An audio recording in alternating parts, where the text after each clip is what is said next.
Hey guys, what's up? Alright, so Sonic X Shadow Generations embargo has officially lifted. So yeah, all the scores are out, and yo, this is the highest score a 3D Sonic game has ever gotten since SA2, since Sonic Adventure 2. That's over 20 years. Currently, it has a Metacritic score of 80, and earlier when I refreshed it, it went down to 78, but quickly went back up to 80. I hope it stays at 80. Matter of fact, I hope it goes up to 82 and matches Dragon Ball Sparking Zero. Honestly, hope it goes slightly above, like an 83, above Sparking Zero. But yeah, man, like, we are living in the good timeline, man. We are fully back. We are back. As for IGN, this is not only the highest score for a Sonic game since Sonic Adventure 2. Sonic Adventure 2, they gave it like a 9.4. This game, they gave a higher score than Sonic Mania. Sonic Mania, the first version, has 8.7 out of 10. They gave Sonic X Shadow Generations a 9 out of 10. Now, I'm not talking about Sonic Mania Plus. They gave Sonic Mania Plus like a 7 or 7 point something out of 10 because they were just judging the plus.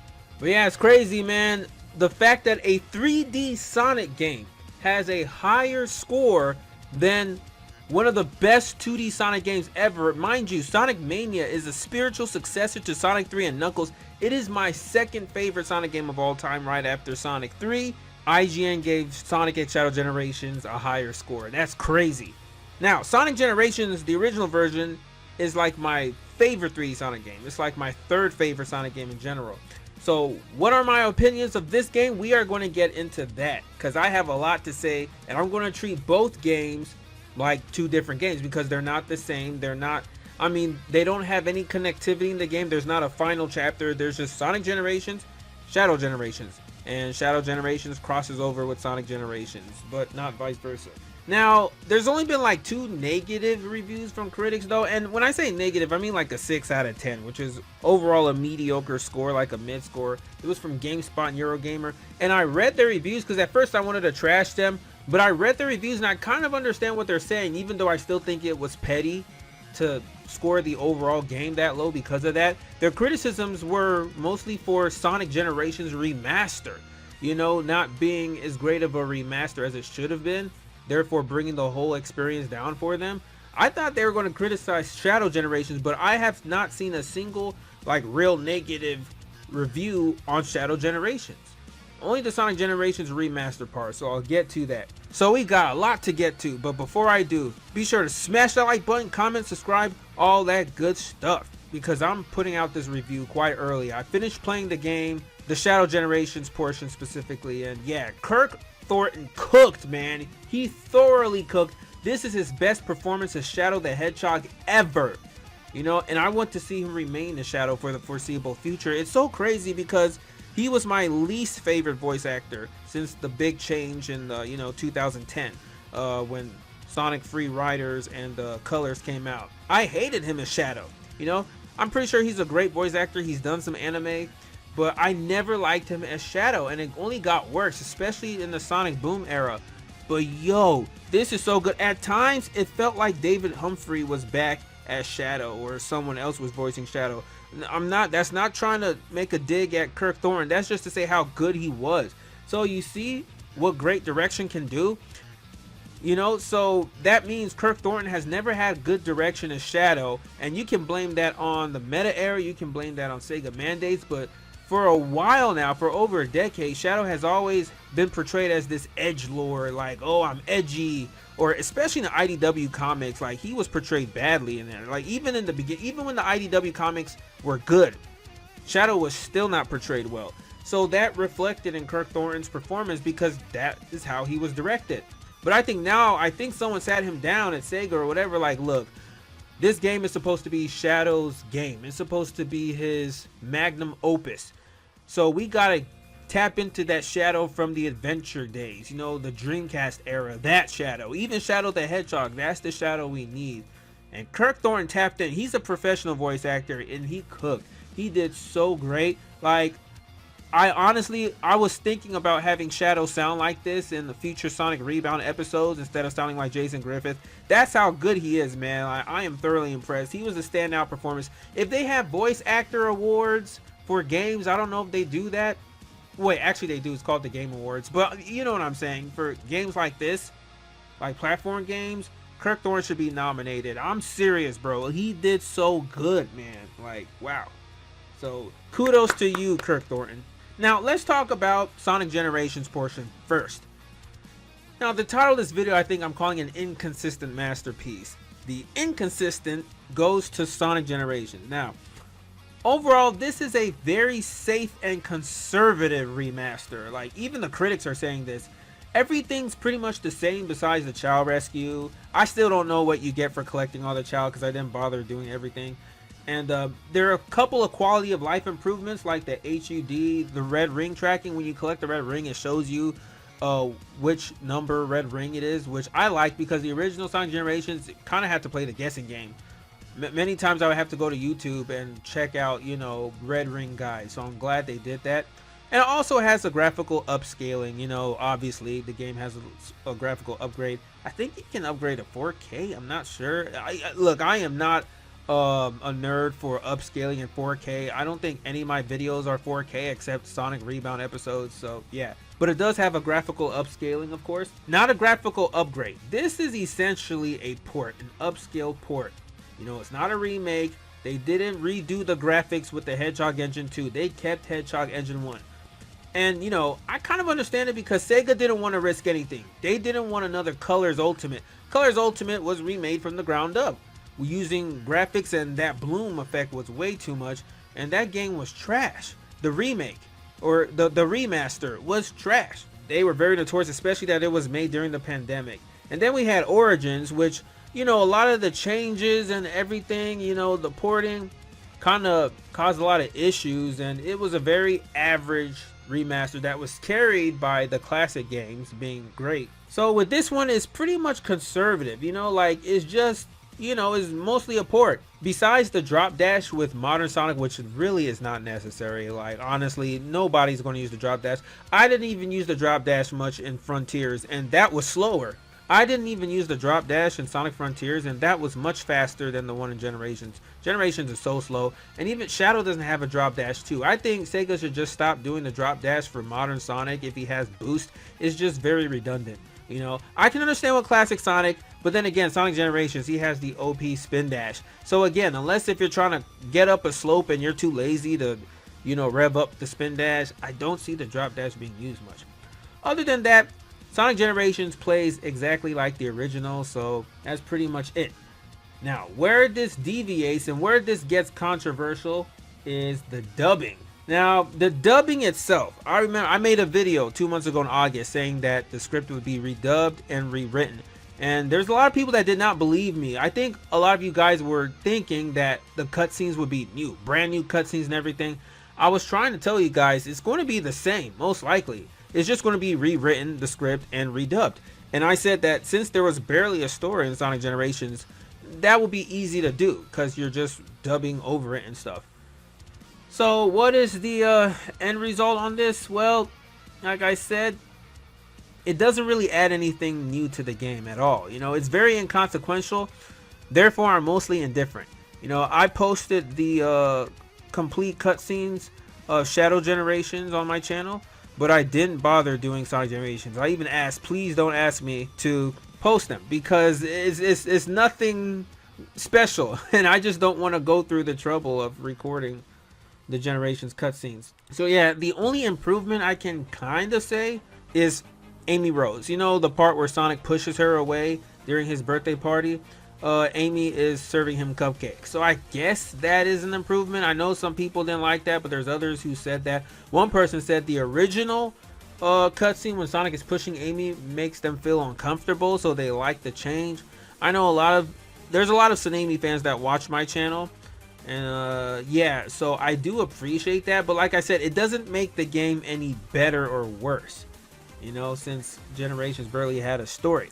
And yeah, so even with Amy Rose, it's very debatable because I think the biggest controversy has surrounded Amy Rose in this redubbing, because especially when you go to the bio, the USA bio, I'm going to show a screenshot right here because I don't have time to read it, but you see how it was in the original, how it says, oh, she's an obsessive girlfriend of Sonic, she stalks him and stuff, she thinks that she's Sonic girlfriend, to, I mean, I know that's a bit much. Like, I would adjust that now, but if you read the one now, it doesn't even acknowledge Amy liking Sonic. It's just saying that, oh, Amy, she's cool with Sonic type shit. You know, it's like, whoa, like, one person who's against Tsunami, you know, he follows me, he said Tsunami's finally dead. It's like, yo, what is Ian Flynn doing? I thought he shipped Sonic and Amy. I don't know, but now it's like, it feels like Amy is completely over Sonic. She just sees him as a friend. You know, it's like, yo,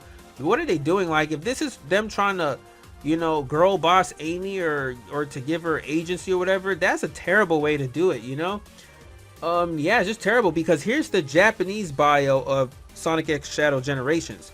You know, it's revised, but it's much better than the USA bio. So I don't know what they're doing with Amy, and I don't really like it. But I really feel like this remaster was done solely because of Amy and her character change. If you go through the whole cutscenes, the character that has changed the most is Amy. Sure, there are a couple line changes from other characters like Sonic, Knuckles, Eggman, but Amy is the one that's done the most change. So I feel like this was done solely because of her. If it wasn't for her, they wouldn't even bother. Because, I mean, Sonic Colors didn't get a change, and Pontac and Graf wrote that game's story too. So what gives with this game? So I wanted to really love the redubbing, but there's just a lot of it that was like a miss to me, a hit or miss for me. Now, me personally, I feel you shouldn't change a character's past, because that's how they grow, you know? If you want to show that Amy has grown from a clingy, obsessive, you know, lover of Sonic to a more independent person who admires Sonic, she really likes Sonic, she has feelings for Sonic, but she doesn't let that make her go crazy. You gotta show her character growth. You can't just erase that from the past. Now, if they do remake Sonic Heroes, I was joking with Premi. I told him, you bet they are going to change, or Ian Flynn's going to change that line where she says, Sonic, this time there's no way out of marrying me. They are going to change that, because even back then, that line was wild. It was like, hey, yo, what?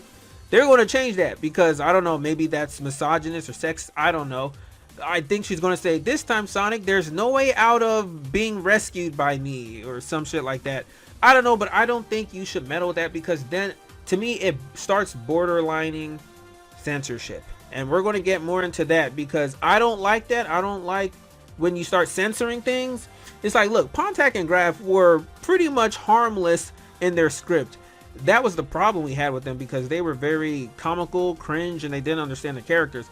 But to censor Pontac and Graf as if like they wrote obscene things or offensive things is quite crazy. But that'll tell you how far we've come, because a lot of the things we did in the early 2010s would, I mean, that would get you canceled these days, you know? So I know the anti-woke crowd, or whatever you want to call them, they're starting to infiltrate the Sonic fan base, because some are even going as far as to making videos saying they covered Rouge's back, you know, like her back used to be bare, but now like it has like her breastplate or whatever, her outfit also covers the back, and they're like, they're getting woke, they're covering. It's like, yo, first of all, they have been desexualizing Rouge a bit for over a decade, you know? Like, you're pretty late to the party. This has nothing to do with, I hate using that word woke. I hate it, because that's not what it meant in the past, so I don't want to bring it up, but that's not what they're trying to do. That's not pandering. They're just, at the end of the day, Sonic is for everybody. It's for kids, teens, adults. It's a family friendly game, which caters more to the older crowd now. But at the same time, they're not going to have like Rouge looking all sexual like a succubus. I know she's based on a succubus bat, but at the same time, like, no. So yeah, like, I don't want to dwell on that. But another thing is the dubbing errors, you know, like for instance, classic Sonic, there's a part where in the original game when he rescues Knuckles, when you play as classic Sonic first, Knuckles is like, hey, did you gain weight? And Sonic looks at his belly and he's sad, you know, as he touches his belly. Now in the remaster, Knuckles is like, and also Knuckles has a new voice actor, it's the one I don't so much like, but whatever. Knuckles is like, thanks Sonic, now tell me, what happened to my Angel Island or whatever? And then classic Sonic is still looking at his belly. So they didn't even change that. So now it implies that classic Sonic ate Angel Island. So the memes that came out of this is very funny and hilarious, but it's like, yo, if you're going to change something, at least commit to it fully. Don't half-ass it, because now this scene doesn't even make any sense. You know, like, and now that's when people bring up censorship. It's like, yo, are they censoring Knuckles making a fat joke because of fat phobia? So I know a lot of people are attacking Ian Flynn. Like, you even got Ken Penders defending Ian Flynn now, which is crazy. I'm gonna show a tweet that he made right now. But it's like, yo, if anything, if you guys want to attack Ian Flynn, if anything, the redubbing for Sonic Generations feels like Sonic Twitter wrote it. You know, from removing a fat joke Knuckles made because of fat phobia to, you know, making Amy more of a strong female lead, to like, this sounds like shit Sonic Twitter will come up with, because, you know, it's so easy to get canceled on Twitter now, especially Sonic Twitter. So yeah, I'm just saying, feels like you guys wrote this. So if you want to attack Ian Flynn, you gotta look in the mirror. But yeah, I don't know what went wrong with this. I don't know if it's solely Ian Flynn, solely Sega, or if it's the mandates or what. But clearly, I am not going to blame mandates anymore, because you can work around the mandates. And I'll get to that later when I talk about Shadow Generations. Because even Ken Penders in this tweet, he talks about the mandates and how it doesn't really mean anything today. But yeah, there's some dubbing and lip syncing errors in Sonic Generations. Like, even like towards the Egg Dragoon boss, you can tell that the redub lines are not matching their lips. It's like, yo, they didn't even try to animate the lips to make it match, you know, the new lines. So yeah, and I don't know. And look, I'm not trying to defend Pontaff here, but you know, I kind of miss some of their writing. You know, like some of the jokes they make is completely removed, especially when it came to the Eggman. Pontaff always cooked with the Eggman scene. So I'm actually glad that that Ian Flynn kept the post-credit scene with classic and modern Eggman. That those lines aren't changed at all. But like for the part where, you know, they reveal themselves to be behind Time Eater, and you know when modern Eggman is laughing a lot and classic Eggman is like, wow, will I really get that crazy? I love that line at the time. That shit was so hilarious, because, you know, it was like, yo, Eggman does become more insane as, you know, time goes on. You know, classic Eggman is actually more reserved. They completely removed that in the remaster, and classic Eggman is like, wow, and they call me eccentric. It's not funny. So it's like, I don't know why they changed that, you know, like, it's crazy. And also there's some unnecessary changes. Like, look, I know Sonic Generations is a game that's all about references, so go ahead and make your references, you know, but there's some references that don't even make sense. Like, okay, for instance, when modern Sonic and classic Sonic first meet, and, you know, classic Tails, who's also voiced by, I think, Colleen now, so it's different. But Tails is explaining, you know, how they went back in time and stuff. And then Sonic is like, without the time stones? It's like, hold up, look, that doesn't make sense, because the Chaos Emeralds are able to time travel too. Sonic 06, anyone? And before anyone even says Sonic 06 isn't canon anymore, we have Sonic 06 representation in levels and generations, so stop that. The Chaos Emeralds can travel through time. So why did he have to bring up the time stones? We haven't seen the time stones since Sonic CD. Honestly, that's why I used to think the time stones were retconned, and they are the Chaos Emeralds, but they're actually a separate thing. But there was no need to mention them when there was time traveling before the Chaos Emeralds, you know? And speaking of which, why can't the Chaos Emeralds fix the moon, you know? I didn't want to bring this up during the Shadow Generations Dark Beginning animation, because the animation was so great. I didn't really want to critique things because this is such a nitpick. But like, okay, I know all of you Sonic fans get so excited when you see the moon is still half blown up, but to me it doesn't make sense, because can't you just wish the moon back to normal with the Chaos Emeralds? And before you guys are like, Gamer Guy, this isn't Dragon Ball, you can't make a wish with the Dragon Balls, remember, the slogan of the Chaos Emeralds is that they transform wishes into power.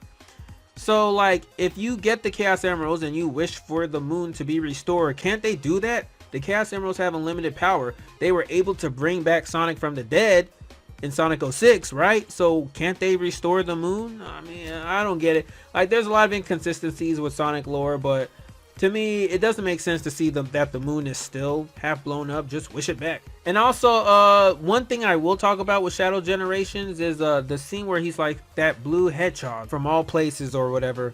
That's from Shadow Generations. Now, I really love the story from Shadow Generations, and the references that Ian Flynn makes is not a problem in that game as it is in the Sonic Generations remaster, but that is the one scene that sticks out. And it's because it's funny, because that's the one scene where Shadow crosses over with Sonic and Sonic Generations, so it does feel a bit reference quippy, you know, especially when Shadow's like, it'll be a date to die for. But I didn't mind that part, you know, especially when Shadow's like that blue hedgehog from all places. It makes me think, whoa, Shadow, you're still calling Sonic Blue Hedgehog? I thought you call him Sonic now. You know, Shadow respects Sonic, so like, why would he call him Blue Hedgehog? But whatever. So yeah, you know, at the end of the day, it's just unnecessary references in a game about references, ironically enough. And it's like, look, if you're going to commit to something, you might as well just go all the way. I mean, what do people expect though? You know, just because you redub something doesn't automatically make it better. That's like redubbing Sonic Colors. All the cutscenes are the same, you just redub them to make them better or more serious. It's not going to work because Sonic Colors is supposed to be a lighthearted, comical story. So unless you want to redo everything from the ground up and completely change the story, it's not going to work if you simply redub it.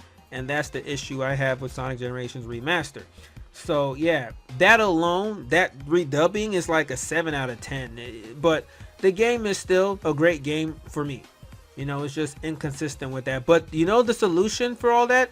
Simply skip the cutscenes. If you can't stand the cutscenes or you don't like the dubbing, just skip them and play the game. But yeah, my conclusion for Sonic Generations Remaster is that Sega still can't get Sonic remasters right. And I don't know if they ever will, to be honest, because this isn't terrible like Colors Ultimate or mid to average like Origins, but it's really just an upscale port with some quality of life improvements and weird unnecessary changes to the story that didn't need to happen really. Now let's go to Shadow Generations, and this is funny because it's like, I know Sega, you know, bundled Sonic Generations with Shadow Generations, so Sonic could kind of prop up Shadow. So if Shadow failed, you still have Sonic Generations, which is a solid game, but ironically, it was Shadow that saved Sonic in this bundle, because Shadow Generations is why this game is a must buy. Like, I bought this like 3 times for like pre-ordered it on Steam. I got it on Nintendo Switch. I'm also going to get it for a friend, so it's crazy. But yeah, I already talked about Kirk Thorne cooking. All the voice actors in Shadow Generations were great. You know, I loved. The only one that was questionable and wasn't so great was Rouge. And only because I feel like the VA is getting older, you know, because she didn't sound like this back then. She sounded much better as Rouge back when, you know, Generations originally came out in 2011. So maybe she's older. I don't know her age right now. I'm going to take a look. All right, she's almost 60 years old. She's 58. Yeah, it's definitely affecting her voice because her voice is sounding old. So they might need a recast. And I'm not saying they need to recast her because of what Sonic Twitter is saying. They're trying to cancel her because she has controversial opinions or whatever, or beliefs. I'm not going to get into that. I just think she needs to be recast because she's starting to sound old. Besides that, I love the voice acting from Maria. You know, Mike Pollock did Gerald Robotnik. He did a great job. You know, just everything was good. Even the recasting like Metal Overlord, they were good too. Now let's talk about the music, because I always like to start with the music. Now the music here was mostly hit and miss. You know, there were some that were huge hits and some that was like bleh, like Chaos Island. Like, I'm not a huge EDM fanboy, but I do enjoy it when it's done right. You know, Otani did a great job with EDM in Sonic Frontiers. Like, there's a reason why that game was nominated for best soundtrack in award shows, and you know, it was getting top lists in Spotify. I think it even cracked the top 10. But yeah, the EDM in Shadow Generations wasn't as good as Frontiers though. You know, Chaos Island being the worst. Oh my god, like, we heard the track for it before. I didn't like it then, I don't like it now. You know, I had to swap it with some other track after that. I don't know, that was like making my ears bleed a bit because I love the melody of Chaos Island. So I don't know why they didn't just do that. You know, the best tracks in this game were the rock tracks. I mean, okay, Kingdom Valley was growing on me. That's a bit EDM, but it grew on me, but it's still not better than the original. But I love Sunset Heights Act 1. That rock remix was so good. I was like, why didn't Sonic Forces sound like this? I loved Rail Canyon Act 1 music. And yeah, you know, Act 2s were mostly the EDM remixes, while Act 1s were more rock influenced. And that Supporting Me remix, you know, for the BioLizard boss fight was so goated. That lives rent free in my head. It's amazing. Like, I gotta get that on my playlist. That's so good, you know. I love it more than the original Supporting Me. Now, as for the open zone themes, I wish that it had more tracks than just one. I don't think I could change it. I don't know if you guys were able to change it, But yeah, there's just one you know, music that plays throughout the open zone, and it kind of gets tiring after hearing it for a while. It doesn't, there's not movements to it like there are with the open zones and frontiers, but at least you can change the background music in the actual levels. So yep, those are my opinions on the music. Now let's get to the story. Now obviously, do I even need to say this? The story in Shadow Generations is much better than Sonic Generations, 10 times better than Sonic Generations of 2011, especially the remaster. So it's like night and day. Like, sure, the story is just 22 minutes when I compiled it, and like I said, don't go in here expecting something on the same level as Dark Beginnings. That's an anime. This is a video game first and foremost, not an anime. So you know, they're not going to give priority to the cutscenes, but they still cooked with the story. You know, it was emotional, it was heartfelt, especially the ending.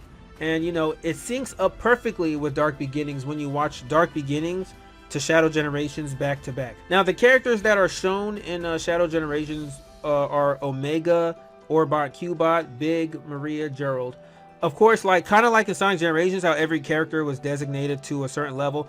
You had Omega in Space Colony Arc, and then you had Orbot and Cubot in Rail Cannon. I actually liked how they brought Orbot and Cubot because, as you know, Sonic Generations, Dr. Eggman basically ditched them. You know, he left them, abandoned them in space when he found Time Eater. And then I always wondered, how did they find their way back to Eggman in Lost World? Well, they ended up in White Space 2, and then they met Shadow.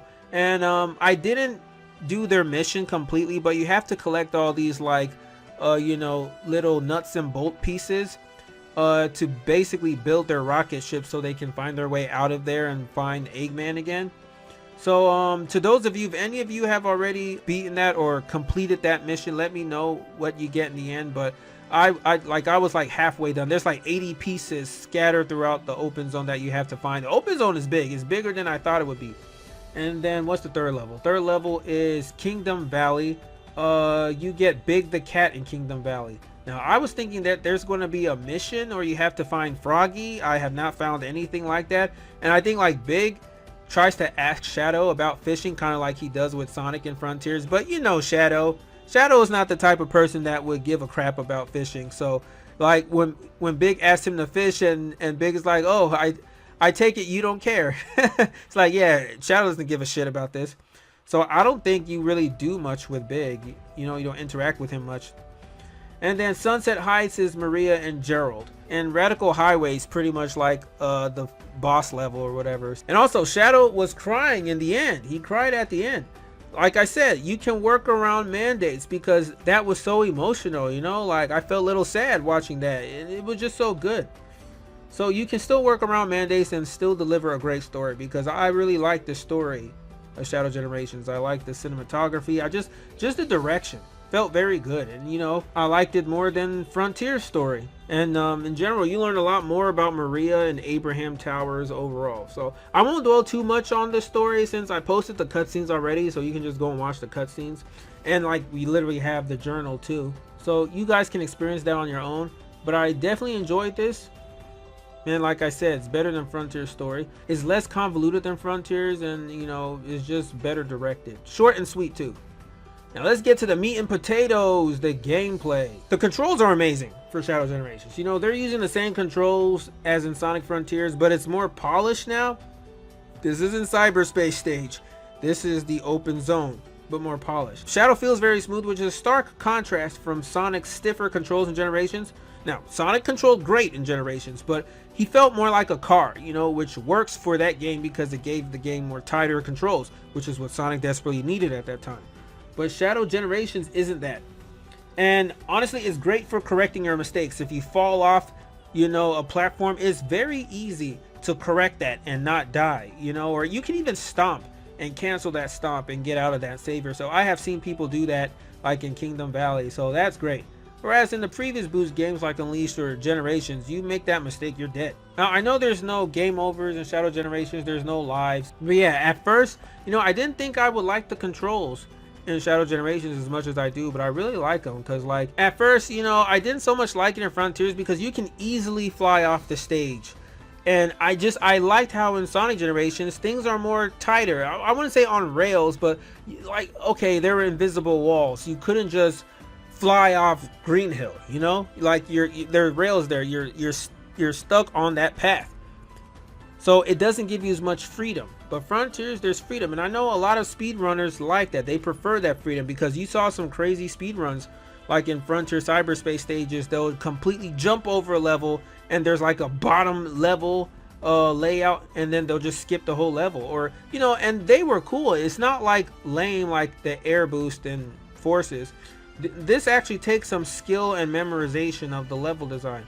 So it's like that here in Shadow Generations too. I've seen some crazy speed runs already, so I'm sure a lot of people will like that. And like I said, they made the levels bigger, so it's actually hard to accidentally boost off a ledge or a platform, because they're pretty big here. I feel like they're bigger than they were in cyberspace. Also, the S ranking is harder to get now. You know, it's not just by simply participating and not dying. No, you have to also be fast, kind of like the cyberspace stages, and I don't think you can't die as well. And yeah, and there's collectibles in this game as well. It's not just red rings or chow. There's none of that.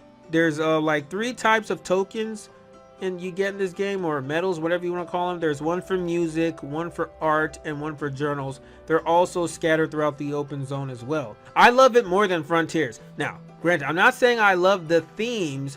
I still love the themes in Frontiers, like Ares Island or Chaos Island, Kronos Island. Those are some beautiful landscapes. I'm just saying the gameplay in the open zone, I like it more than Frontiers. You know, Shadow Generations just has more variety in the environments, better traversing, and just the gaming obstacles. You know, my problem with Frontiers was a lot of the platforms and the rails were the same in every island. And you can tell they reused so many assets. You know, I made a video, I think I might link it on this one, how they reused a lot of assets because a lot of the platforming was in the sky, because the ground barely had any platforming in Frontiers, you know, and they did a lot of play tests and the play testers complained about that. So they didn't have enough time to add a lot of platforming on the ground, so they just put it up in the sky. That is not the case for Shadow Generations. A lot of the platforming is on the ground. It's within. It's natural. It's part of the environment. This is how I want them to approach Frontiers 2 for sure. They cooked with the open world here, and they didn't even have to do that. They could have just made it 2D like Sonic Generations, but they didn't. So I love that. That's what makes me give this game even a higher score, because it's the little things that they did, but they didn't have to. So yeah, I hope Sega uses this as a blueprint for Frontiers 2. Like, you know, how Nintendo's using Bowser's Fury as the blueprint for the next 3D Mario game. Oh yeah, I almost forgot to talk about the main thing that makes or breaks a Sonic game, the level design. So, the level design in Shadow Generations is excellent. I really love it. I mean, obviously it was going to be great because, you know, Sega brought back the team behind Unleashed and Generations. So yeah, they even, in an article, someone said that Shadow Generations has more alternate paths than most recent Sonic games, and I believe that. And they were talking about 3D Sonic games, because there's just so many different alternate paths. I was replaying levels, like even the challenges have so many different alternate paths, and they're different too. It's not like you're running through the same stage again, and it's just great. Now, I know this is a question on a lot of you people's minds. Is the level design in Shadow Generations better than the level design in Sonic Generations? Sonic Generations' greatest asset was the level design, especially Modern Seaside Hill. Now, I still think Modern Seaside Hill is the best boost stage ever in a Sonic game. I can't think of any Shadow Generations level that tops that, Modern Seaside Hill. But I'll be damned if I don't say that there are some levels in Shadow Generations that I like more than like a level in Sonic Generations. For instance, if I think of my least favorite levels in Sonic Generations, modern levels, I'm thinking like Planet Wisp, or, you know, maybe even Green Hill. Not that Green Hill is bad. It's just the most linear out of the 9 stages in Sonic Generations, and, you know, the aesthetic we've seen a million times now. So yeah, stuff like that. I should make a tier list one day of all the stages that I rank, especially modern stages in both Sonic Generations and Shadow Generations. But Shadow Generations is on the same level of level design as Sonic Generations. There's some differences though, like, you know, the rainbow combo rings. Sonic can do tricks when he goes through them, but Shadow doesn't. Like, it doesn't even give you points. Does it still give you points, which helps your ranking? I'm not sure. I really can't tell the difference now between the dash rings and the combo rainbow rings or whatever you want to call them. Like, they both do the same thing now. I don't understand. If someone knows, please let me know down in the comments. But yeah, so I don't know. This is something that I'm going to have to let marinate. You just don't come up with something like this overnight, you know. Sonic 3 and Knuckles didn't become my favorite Sonic game of all time overnight. It's something that I had to realize as I got older, like, yo, I really love this game because, you know, I always loved it when I was young. But, you know, or even Sonic Mania. I remember when I first played that, I was thinking, oh, this is better than 3 and Knuckles. That was recency bias. After a while, I realized, okay, 3 and Knuckles is still better. So this is something that I'm going to have to let it sit and marinate for a while before I really know in my heart which I prefer. But definitely Sonic Generations has some highs with level design that no 3D boost game has been able to top yet. So because remember, when we first saw Shadow Generations, a lot of people were getting afraid, thinking, oh no, this is just like Forces or cyberspace. A lot of the more sane people like me were like, oh man, this is going to be kind of like cyberspace, you know, the original levels, which were nice, but they still had nothing on Generations. But yeah, it's not that. It's better than cyberspace. But like what Prem said, it's the middle ground. So yeah, there are tasks in the open world. I already talked about the Orbot and Cubot robot pieces. There's ring challenges where you have to collect like a certain number of rings before the timer runs out. And then, you know, there's random items that you got to collect in the game. It's not much compared to like the puzzles and challenges in Sonic Frontiers. Mainly because like there's challenge gates already. There's like 4 per stage, 2 for each act. And also when you hit those bells and you get those notes, you know, those art or musical notes, yeah, you actually it's actually tricky to catch them. You know, they're not as easy to catch as they are in Sonic Generations because this isn't a 3D open space. And also I love how they split the 3D and the 2D. Act 1 was strictly 3D, Act 2 was strictly 2D. You know, no more combining them like in Generations and Unleashed, because it peaked with those games. But when they brought it back for like Forces, it was just so mid. So if you're going to continue doing 2D and 3D Sonic games, keep them separate. And I like the 2D stages in Shadow Generations more than I thought I would. The camera is very dynamic. It doesn't even really feel like 2D at times, you know? And like Rail Canyon, for example, I was talking to Prim, I told him, yo, I'm gonna be honest, I enjoyed Act 2 of Rail Canyon more than Act 1. I like 2D Rail Canyon, and 2D Kingdom Valley wasn't bad. It was good too. It's like, yo, what? Now, do I think it's better than the classic Sonic stages? No, not really. I mean, there's some that, you know, are better than like the worst classic Sonic stages like Seaside Hill. And I wouldn't even put it above like the 2D sections of Sonic Generations. It's kind of on par with it at times. Sometimes it's better because of Shadow's abilities. And yeah, I loved his Chaos Control. I love Shadow's Chaos Control abilities because especially Chaos Control felt like the Time Stop, Mask, and Crash 4. It's About Time. You know, and I know that's going to be great for speed running because like you could kind of cheat your way with the time and get an S rank in challenges. It's so great. And the Doom powers are fun too, you know. I liked about all of them. Not all of them actually, but like Doom Surf, that was fun. You know, it's a little frustrating to control and maneuver sometimes, but you get the hang of it. But Shadow can't run on water at all. Like Sonic can boost in water, Shadow can't do that at all. You need the Doom Surf. So yeah. Now Doom Morph, I don't so much like Doom Morph at all, and just like what the IGN person said, that it kind of felt like his least favorite Wisp, that's what it feels like to me. And I'll get into that later, but like if I had to talk about my favorite level, it's got to be Kingdom Valley, especially the missions. Oh, there's this one mission in 3D Kingdom Valley, it's so good because there's like a bunch of eagles and Shadow, you have to like homing attack on them and you got to choose which one that will take you to a faster route. It's so creative. You can tell Sega brought back the Unleashed and Generations team because they thoroughly did a good job with this. My least favorite level has to be Chaos Island, which is funny because Chaos Island was everyone's least favorite level in Sonic Frontiers, and even in Shadow Generations where there's a complete 3D act, you know, it's still my least favorite. IGN complained saying it was a bit too open.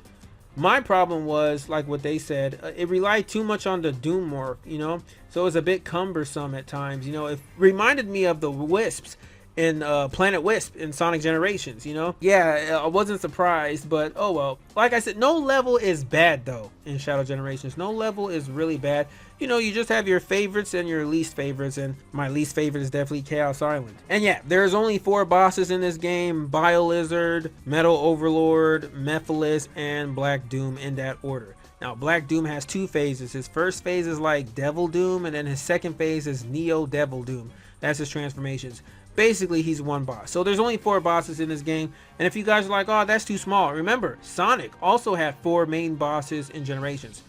You know, he had Death Egg Robot, Perfect Chaos, Egg Dragoon, and Time Eater.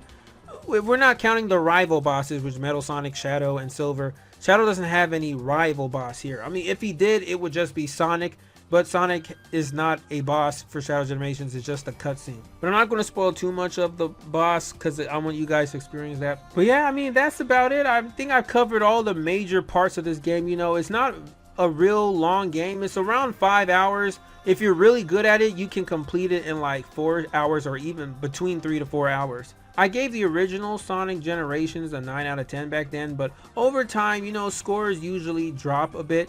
So it's objectively an 8.5 out of 10, because like, while it was great, they could have done more, like DLC and all that, which they didn't. The only DLC they had was a Casino Night Pinball, which was kind of weak. But Sonic X Shadow Generations fulfills that, you know? Even though the Sonic Gens Remaster portion was pretty weak and inconsistent, and the redubbing was overall necessary, the game's still solid, you know? It's solid now as it was back then. And the Shadow Generations more than makes up for that, and you get 2 great 3D Sonic games and the best that Boost Sonic has to offer. I highly recommend this game, and overall I give this game, Sonic X Shadow Generations, the same score as IGN, a 9 out of 10. Yeah guys, that's all I have for now, so take care and have fun with this game, and until next time, I'm out.